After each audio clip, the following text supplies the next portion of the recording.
함께 받으실 하나님의 말씀은 마가복음 10장 13절에서 16절 말씀입니다. 제가 대독하겠습니다. 사람들이 예수께서 만져주심을 바라고 어린아이들을 데리고 오매 제자들이 꾸짖거늘 예수께서 보시고 노하시어 이르시되 어린아이들이 내게 오는 것을 용납하고 금하지 말라. 하나님의 나라가 이런 자의 것이니라.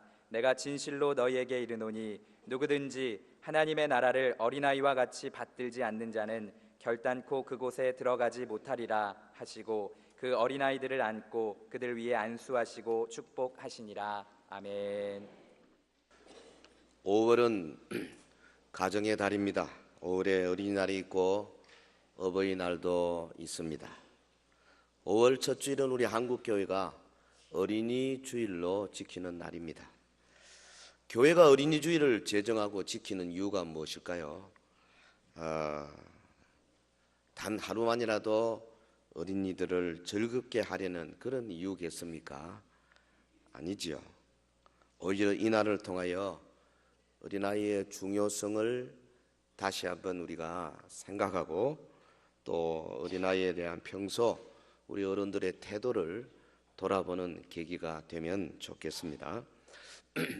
미국의 사회학자 슈트라우스가 가정에서 이 어머니, 아버지, 부부의 위상 관계가 아이들의 인격 형성에 어떤 영향을 미치는가 하는 것을 연구를 했어요. 근데 보고하는데 그 조사가 미국의 남자 고등학생들을 대상으로 조사를 했습니다. 먼저 부부의 존재 형태를 4종류로 나눴어요. 남편 우위형, 가정에서 남자가 한 마리 하면은 다 복종하는 거죠. 둘째는 아내 우위형, 요즘 한국에도 이런 가정이 이제 많이 생기기 시작하죠. 셋째는 부부 협력형, 또 하나는 부부 갈등형. 이 4가지로 나눠놓고 그 가정에서 자란 아이들이 어떻게 인격 형성에 영향을 받았는가, 그 아이들의 그 설문을 학교 성적 또 향상심, 그 뭐랄까요, 진취적으로 성장해 가는 그런 그 마음의 자세죠. 또 정서의 안정감, 또 부모에 대한 친밀감, 이런 4가지 항목을 가지고 설문조사를 했습니다. 먼저 아내 우위형의 가정이다 생각되는 그 가정에 자라는 아이들을 조사를 해보니까 학교 성적은 뭐 그대로 좋은 편이었어요. 근데 정서가 많이 불안정하더라. 그리고 특별히 부모에 대한 거부감이 강하게 나타났습니다. 남편 우위형 가정을 보니까 대조적으로 성적은 중간 정도인데 정서도 매우 안정되어 있고 딱 좋아요. 그러나 부모에 대한 거부감은 역시 크고 향상심은 다른 가정에 비해서 매우 높았다, 그렇게 나타났습니다. 부부 협력형 가정의 자녀들은 학교 성적 높습니다. 정서 안정적입니다. 부모에 대한 친밀감 높고 좋습니다. 그런데 부부 갈등형의 가정에서 자란 아이들은 보니까 성적 안 좋습니다. 향상심 최저입니다. 정서 안정성 최저입니다. 그리고 부모에 대해서도 매우 거부적인 모습으로 나타났다. 이 사회학자 슈트라우스의 보고서입니다. 뭘 말해줍니까? 아이들에게는 이 가정의 환경, 특히 이 어머니, 아버지, 부모의 상호 관계가 이처럼 크게 영향을 미치고 있다 하는 이야기죠. 이 부모된 자들이 책임을 절대 면할 수가 없습니다. 어린아이들과 청소년들의 어깨에 우리 나라와 교회와 이 사회의 미래가 달려있지 않습니까? 그러므로 우리 어린아이들에게 바람직한 교육 환경을 조성하는 것이야말로 무엇보다도 중요한 일이 될 것입니다. 자, 오늘 본문이 마가복음 10장도 보면요, 그 전개를 보십시오. 본문 13절 바로 앞부분이 뭡니까? 가정 문제 다루고 있어요. 이혼 문제 다루고 있습니다. 그리고 그 예수님께서 어린아이들을 영접하는 모습. 이 가정은 2000년 전이나 지금이나 중요하기는 매 마찬가지죠. 이 본문을 통해서 특별히 우리 부모된 자들이 어떻게 어린아이들을 바라볼 것이냐, 또 우리 예수님이 어린아이들에 대해서 어떤 그 마음을 갖고 계셨나, 예수님의 시각이 어떠했는가, 우리가 좀 깊이 우리의 마음속에 각인하고 또 우리의 삶 속에 또 여러분의 가정에 놀라운 은혜가 있기를 주의 이름으로 축원합니다. 자, 첫 번째, 어린아이들을 위하는 부모의 모습을 보겠습니다. 본문 13절, 사람들이 예수께서 만져주심을 바라고 어린아이들을 죄송합니다, 데리고 오매. 사람들이 어린아이들을 데리고 오매. 이건 미완료 과거 동사인데요, 이거는 계속적으로, 그러니까 그림을 그리자면은 예수님과 제자들이 있으면 사람들이 어린아이들을 안고 계속 오는 거예요. 계속. 사람 많아요. 뭐 당시 랍비나 존경받는 사람에게 어린아이들을 데리고 와서 축복받는 거 뭐 당연한 풍속이죠. 그건 하나도 이상할 거 없습니다. 근데 그 부모의 마음이 어떤 거냐면은 만져주심을 바라고 그랬어요. 바라고, 바램이 있었죠. 바램. 부모는 자기 자식이 아무리 못나도 바램이 있어요.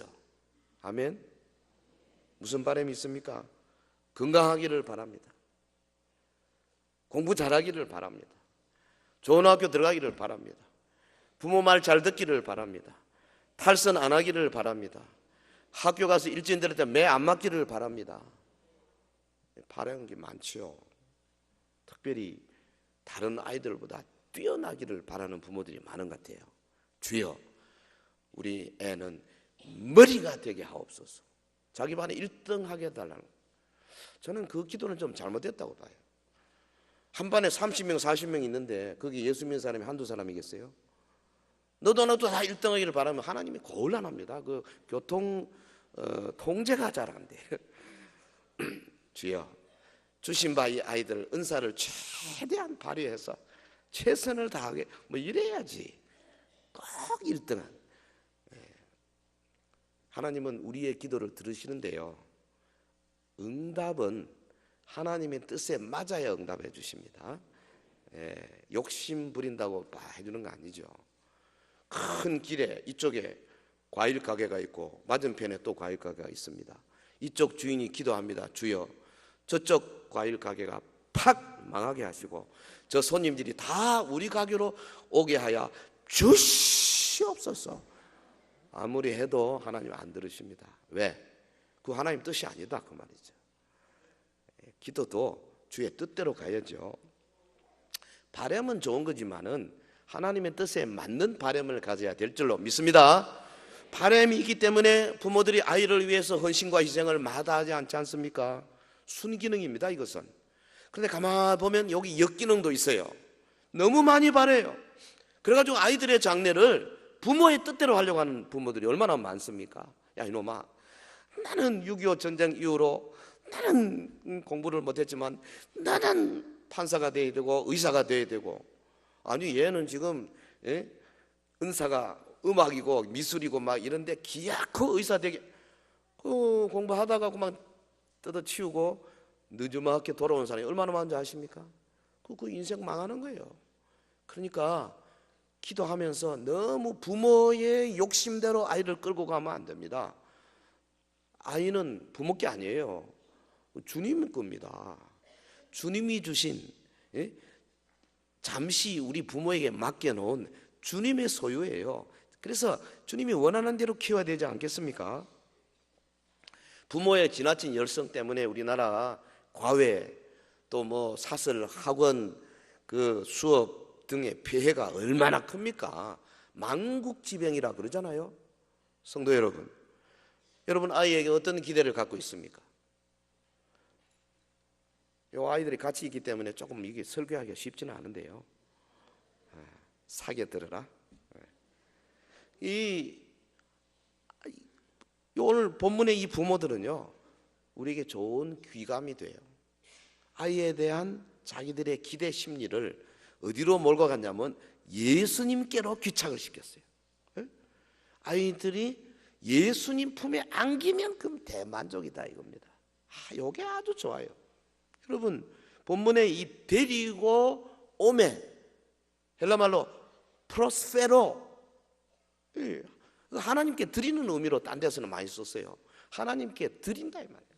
예수님께 그냥 단순히 그냥 한번 안기고 한번 안수받고 그게 아니에요. 예수님께 드리는 의미가 거기 들어가 있어요. 프로스페로. 어린아이에게 누구보다 중요한 분은 예수님입니다. 왜 아멘이 없어요? 어린아이에게 가장 중요한 분은 예수님인 줄 믿습니다. 어떤 면에서는 어른들보다 아이들이 더 영적으로 갈급해요. 아이들이 교회 나와서 주님의 은혜 받는 것보다 더 귀한 것이 어디 있겠습니까? 여러분, 어른들은 은혜 받기 힘들어요. 그건 심리학자들이 다 이구동성으로 하는 이야기입니다. 아주 요거 2살, 3살, 5살, 한 6살 정도까지 그 이유는 힘들다.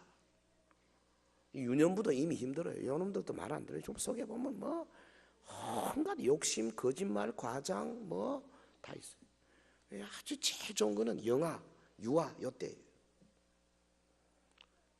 프로이트라는 그 위대한 심리학자는 아예 중학생, 고등학생은 연구도 안 해버렸습니다. 왜? 오늘 화석까지 굳어져 버렸기 때문에 못 고친다는 거예요. 아이들만 가지고 연구했어요. 그 뒤에 뭐 에릭슨 같은 심리학자는 그래도 그건 아니다. 그래가지고 인생을 8주기로 나눠가지고 뭐 노인들까지 다 연구를 하긴 했습니다만은, 그러나 여러분 이미 이게 그 어린 아이의 단계를 넘어서면 정말 고쳐지기 힘듭니다. 그래서 부모들이 아이들이 어릴 때 어떻게든 예수님에게로 안기도록, 예수님의 품성을 닮아가도록, 하나님의 말씀이 그 속에 들어가도록 그렇게 최선을 다하는 것이 이 아이 사랑하는 최고의 방법이 되는 거죠. 시험 때만 되면 교회 못 나오게 하는 부모는 세계에서 제일 어리석은 부모예요. 주일날 학원에 아이들 보내는 부모는 하나님 눈에 보면 가장 어리석은 부모예요. 맡겨야 됩니다, 주님 앞에. 이게 오늘 본문의 가르침이에요. 목전의 작은 유익을 위해서 영원한 행복을 훼손하는 것이 얼마나 우매한 일이겠어요. 주님의 품을 떠난 아이가 어떻게 복받겠습니까? 그 아이가 부모의 뜻대로 잘 자라주겠습니까? 그 아이의 미래에 하나님의 동행과 인도를 기약할 수가 있겠습니까? 힘듭니다. 왜? 요즘 아이들은요, 뭐 가만 내버려둬도 참 견디기 힘들 만큼 야가 똑똑해.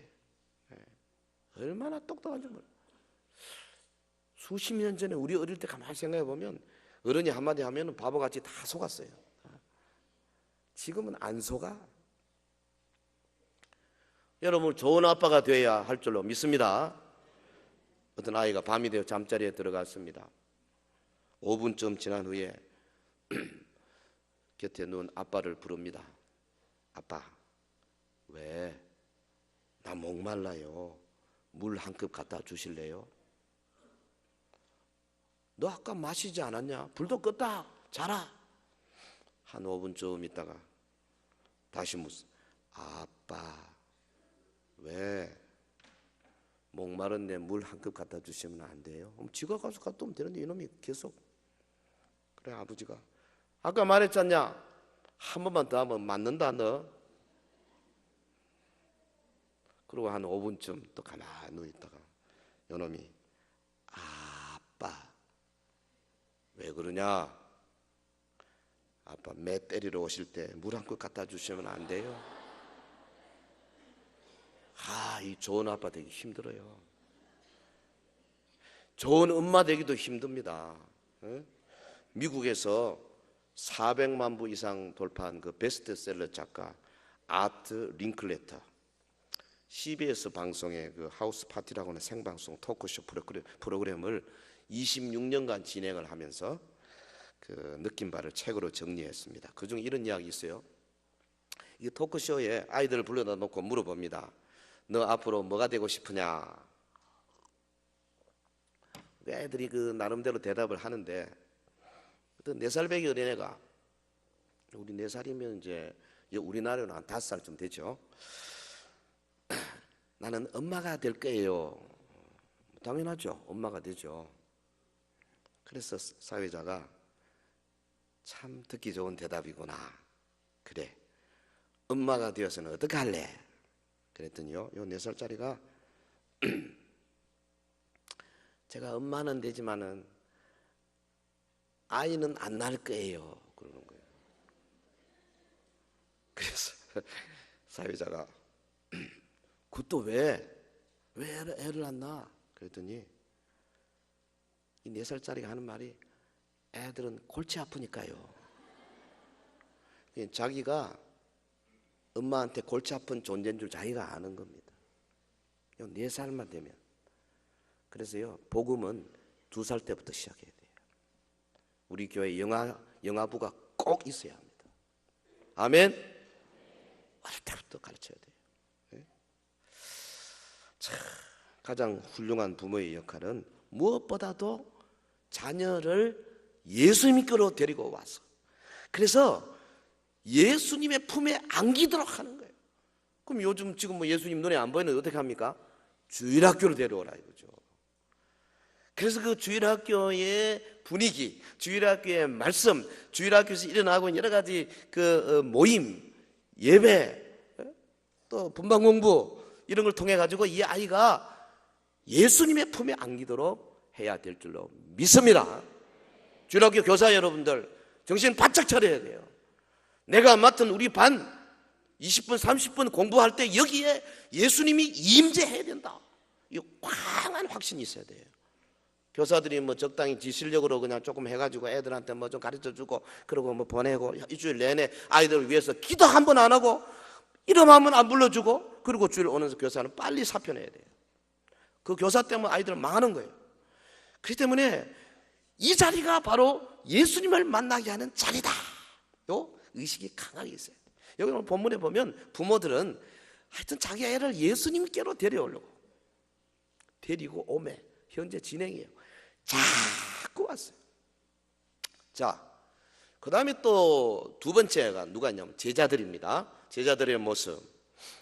그 13절에 보면 제자들은 어린아이들을 귀찮게 여겼어요. 영 달라요. 부모들은 지금 아이를 안고 와서 예수님에게 안겨주려고 그러는데 제자들이 13절을 볼까요? 어린아이들을 데리고 오매 제자들이 뭐 했어요? 뭐 했습니까? 제자들이 꾸짖건을, 꾸짖건을. 이 꾸짖다는 동사, 헬라 동사 에피티마오, 이게 굉장히 강한 단어입니다.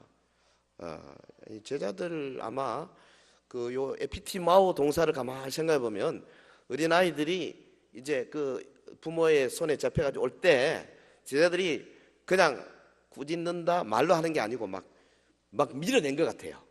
어디 오냐. 이게 굉장히 강한 모습이에요. 예수님 당시 랍비였지 않습니까? 많은 사람들이 랍비를 알고 왔거든요. 아이들이 랍비의 품에 안겨서 축복받는 게 당연한 관습이었어요. 그래서 제자들이 뭐 막아야 할 이유가 없어요. 근데 왜 그랬을까요?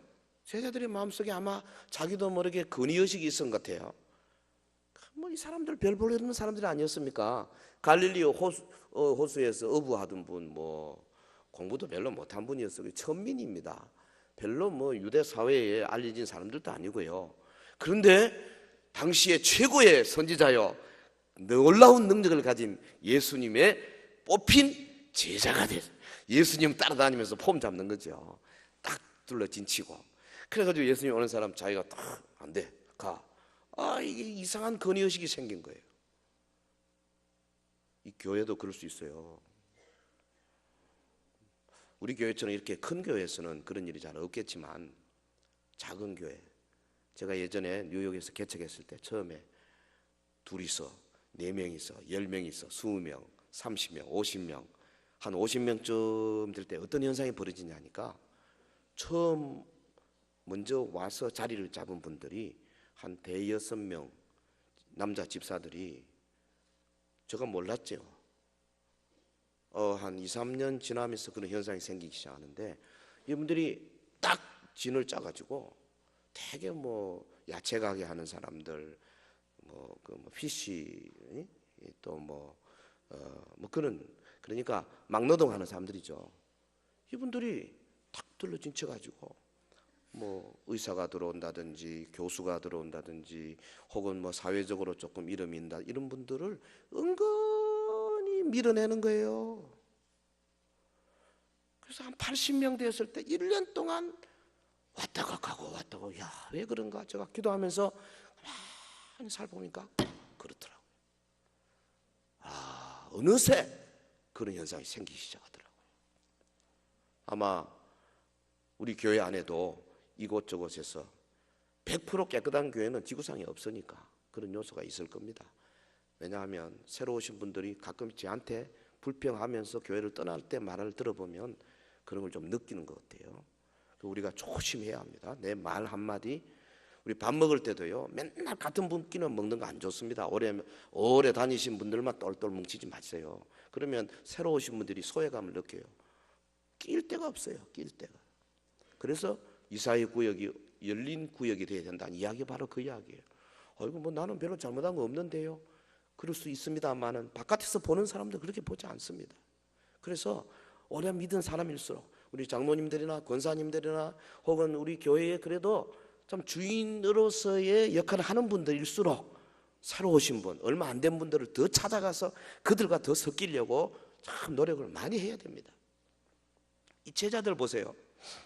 세속적인 권위의식이 있은 거죠. 거기에다가 우리 선생님 안 그래도 피곤한데 할 일이 많은데 아이고 어린애가 왜 자꾸 데려오냐.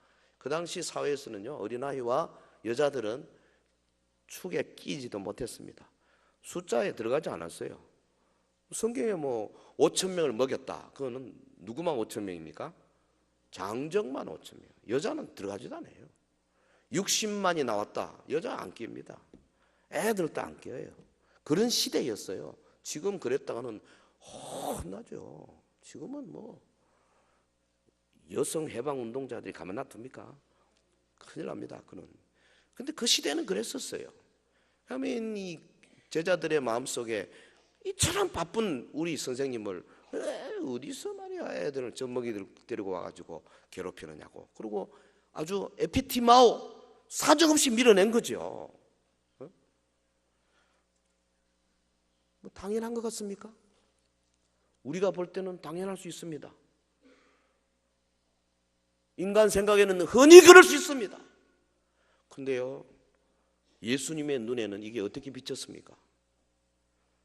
14절, 예수께서 보시고 노하시어 이러시되 어린아이들이 내게 오는 것을 용납하고 금하지 말라. 하나님의 나라가 이런 자의 것이니라. 노하셨다 그랬어요. 크게 단식하셨다, 그렇게도 번역됩니다. 예. 제자들에게 얼마 전에 주님이 당부를 했거든요. 마가복음 여기 10장이지 않습니까? 9장 36절, 어린아이들 내게 오는 것을 용납해라. 어린아이들을 영접해라. 어린아이 영접하는 자는 나를 영접하는 자고 나를 영접하는 아버지를 영접하는, 이거 가르쳤습니다. 그런데 잉크가 마르기도 전에 제자들이 에피티마오, 밀쳐냈습니다. 꾸짖었어요. 그 예수님께서 노하셨다. 이 단어는 다른 공간 복음서 기자들이 쓰기를 꺼려하는 단어입니다. 왜? 센 단어거든요. 예수님이 언제 이 단어를 썼냐 하면은 예수님이 귀신 쫓으실 때, 또 예수님이 바리새인들의 외식과 위선을 책망할 때, 또는 예수님이 죄를 지적할 때 노하셨습니다. 그런데 아예 오는 걸 좀 이렇게 밀어냈다고 예수님이 이 극단적인 단어를 사용하셨어요. 그만큼 이 중요하다 이 말이죠. 왜 그렇습니까? 용납하고 금하지 말라. 두 가지 명령이죠. 천국이 이런 자의 것인데, 어떤 의미에서는 제자들은 너희들보다 더 천국에 가까운 자들인데 누가 누구를 금하는 거냐? 야단을 친 거죠. 근데 그것이 그냥 교훈적인 야단이 아니라 감정을 실은 겁니다. 용납하고 금하지 말라. 제자들이 굉장히 잘못해버린 거예요. 이때 뭐 이 정도 가지고 뭐 그렇게 잘못했다고 말할 수 있겠습니까? 우리 교회에서만 이런 일이 있었으면 그냥 지나가는 거죠. 그런데 하나님의 나라에서는 이거 큰 죄를 지어버린 겁니다. 귀신 쫓을 정도의 예수님의 감정이 폭발된 거예요. 심각하게 우리 받아야 합니다. 근데 이때 예수님의 마음이 어떤 마음이었어요? 사실은 여러분 마가복음 10장 이후에 바로 주님이 십자가 고난으로 들어가시지 않습니까? 그의 마음속에 잡혀가지고 매질 당하고 뭐 끌려다니고 빨가벗기고 나무에 달리고 피를 뿌리면서 죽어갈 것을 지금 알고 계십니다. 그 마음의 부담감이 보통 있겠어요? 바로 지금 얼마 후에 이렇게 엄청난 고난의 잔을 마셔야 될 텐데 우리 같으면 요때 뭐가 들어오겠습니까? 예, 저 같으면은 뭐 애가 오든지 말든지 막 그 신경도 안 쓰고 싶어요. 내가 죽겠는데 뭐 지금. 근데 우리 예수님 보면 참 여유만만합니다. 네? 관용이 있습니다. 제자들과 달리 어린아이들을 품에 안으시고 축복하실 때에 바로 얼마 후에 그가 십자가에서 피 뿌려 죽으실 것을 많이 알면서도 여러분 가치관이 달라요. 이거 어떤 사람이 이렇게 할 수 있는지 아십니까? 먼저 그의 나라와 그의 의를 구하는 사람, 이렇게 사는 사람만이 이런 일을 할 수가 있어요. 할렐루야. 자기의 삶에 매이는 사람은 절대 이런 관용, 이런 여유를 보일 수가 없을 것입니다. 그래서 우리가 제자들의 모습을 보고 그 다음에 주님이 노하시는 모습을 보고 우리의 가치관이 어떠해야 되는가. 우리 여기 유아, 유치, 유년, 초등, 중등, 고등 아이들을 우리가 어떤 자세로 대해야 되는가 다시 한번 돌아보는 시간이 되기를 주의 이름으로 축원합니다. 자, 그 다음에 하나 더 나가봅시다. 이제 예수님의 모습 세 번째, 예수님은 어린 아이들을 축복하시는 그런 모습으로 우리 앞에 나타나십니다. 16절 같이 할까요? 시작. 그 어린 아이들을 안고 그들 위에 안수하시고 축복하시니라. 어린아이를 소중히 여기시는 주님의 모습을 발견합니다. 축복하시니라 동사 용법은 이거 진행입니다. 계속해서. 그러니까 예수님이 어린아이들을 한꺼번에 모아서 한번 탁 하고 가신 것이 아니고 상당한 시간을 할애해서 계속해서 한 명 한 명 안고 복을 주시던 그런 모습이에요. 예수님의 어린아이에 대한 관심은 당시 제자들이나 주변의 사람들의 예상치를 훨씬 뛰어넘습니다. 어린아이가 왜 그렇습니까? 천국의 주인이고 예수님 앞에 나오는 것은 오히려 어린아이들에게 더 큰 권리인데 누가 야단을 칠 수 있겠느냐는 거죠. 15절 내가 진실로 너에게 이르노니 누구든지 하나님의 나라를 어린아이와 같이 받들지 않는 자는 결탄코 그곳에 들어가지 못하리라.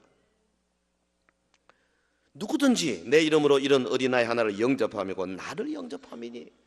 마태복음 18장 5절의 말씀. 여러분, 예수님은 어린아이 한 사람을 자기 위치에 올려놓으실 만큼 아이를 소중히 여기셨다고 뭐 마태도 그렇고 누가도 그렇고 마가도 그렇고 계속 증거하고 있습니다.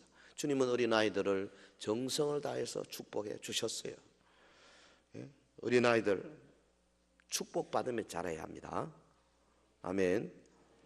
여러분, 자녀들은 축복받으며 자라야 돼요. 누구의 축복을? 뭐니 해도 부모의 축복이 먼저 필요해요. 그래서요, 아이들 아침에 학교 갈 때 아빠가 딱 현관에 서서 아이 이마에 손 딱 얹고 하나님이 함께 하시리라 축복해주고 그래 보내세요. 아이들은 축복 많이 받아야 돼요. 부모의 축복 받아야 됩니다. 목사의 축복을 받아야 됩니다.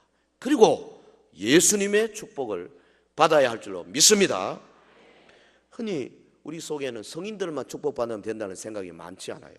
뭐 예를 들어서 뭐 새로운 사업을 시작할 때 축복받고, 또 군대에 입대하기 전에 또 축복받고, 그 다음에 뭐 결혼식 때 축복받고, 혹은 뭐 새로운 차를 샀으면은 또 그 차 제가 몇 번 차 위에다 기름 부음을 해줬습니다만은 중요하죠. 그러나 사실 그 험난한 인생의 처음 장도에 오르는 어린아이야말로 축복받아야 할 영순입니다. 어느 교육학자가 어린아이 주변의 환경의 중요성에 대해서 이렇게 이야기했어요. 만약 어린아이가 꾸지람을 받으면서 살아가게 된다면 남을 비난하는 법을 배우게 된다. 만약 어린아이가 적개심 품고 살면 싸우는 것을 배우게 된다. 만약 어린아이가 수치심을 느끼며 살면 죄의식을 배우게 된다. 그런데 만약 어린아이가 관대한 대우를 받으며 살면 남을 신뢰하는 법을 배우게 되고, 만약 어린아이가 격려를 받으며 살아가게 된다면 고마워하는 법을 배우게 된다. 만약 어린아이가 공평한 대우를 받으며 살아가게 된다면 정의로움을 배우게 될 것이다. 만약 어린아이가 보호를 받으며 살면 남을 믿는 법을 배우게 되고, 만약 어린아이가 따스한 인정 속에서 살아가면 자신을 사랑하는 법을 배우게 될 것이고, 만약 어린아이가 친구들과의 우정 속에서 살아가게 된다면 세상에서 사랑을 배우게 된다. 이 아이들요, 환경이 그렇게 중요합니다. 물론 선천적인 것도 없을 수는 없지요.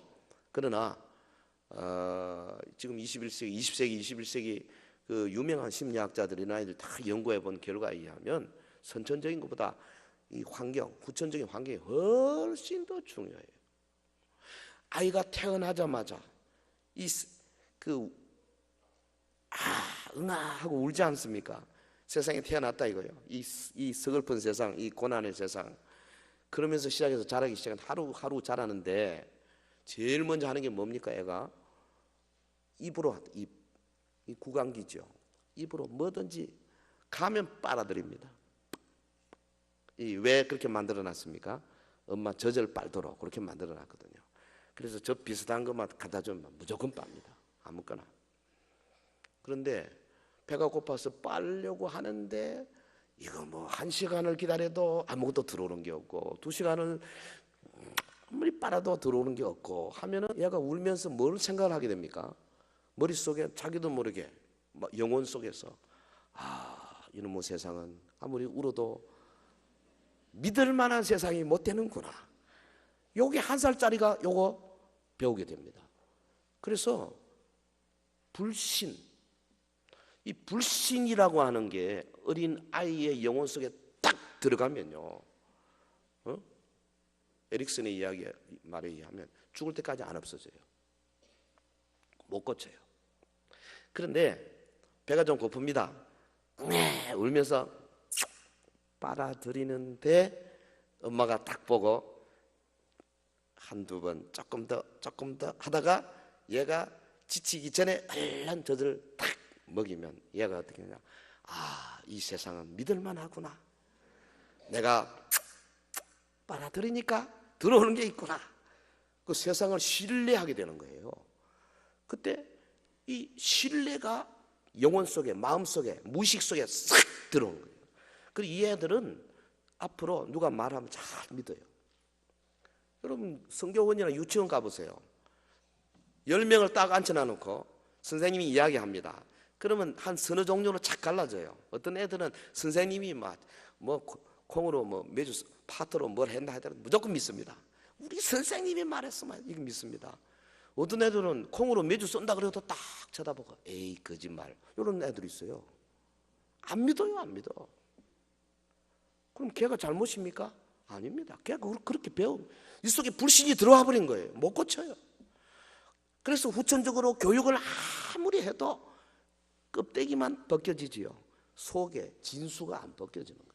그래서 나중에 노년기에 들어가면 이 사람은 세상을 원망하게 되고 절망하게 되고, 그래서 결국은 우울증에 걸리고 자살하게 되고 그런 쪽으로 많이 흘러가는 거예요. 이게 굉장히 중요한 겁니다. 어린아이 교육이 얼마나 중요한지 몰라. 여러분 한 2살, 3살 아이가 똥을 쌉니다. 그래 뭐 기저귀 차고 있지 않습니까? 금방 기분이 좋아요. 그래도 나중에는 만져, 장난을 쳐.